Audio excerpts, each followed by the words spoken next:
साथीहरू फाइनली म दक्षिण कालीमा छु अहिले। यहाँ चाहिँ पानी परेको अवस्था छ साथीहरू है हैन। बिचरा हाम्रो धर्म गर्न आउनु भएकाहरू सबैजना बिरामी भयो आज।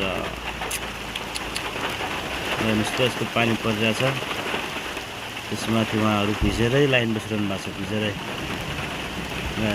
तपाईँले हेर्नुहोस्, अझ जुम गरिदिनुहोस् हजुरहरूलाई।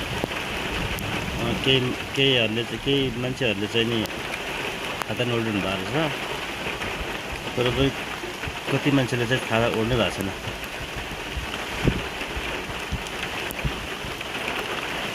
बिचरा यस्तो पानीमा पनि यति भिजेर धर्म कमाउनु पर्ने भनेपछि मान्छेलाई कतिसम्म चाहिँ भइसकेको छ। त्यसलाई हेर्नुहोस्, त्यसरी पनि म धर्म गर्छु म भन्ने सोच आइसक्यो क्या मान्छेमा।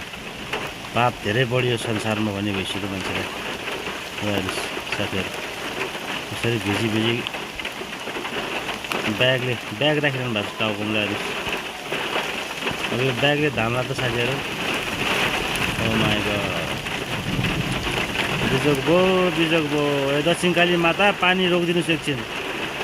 बिचरा हजुरको भक्तजनहरूलाई यहाँ गाह्रो भइसक्यो।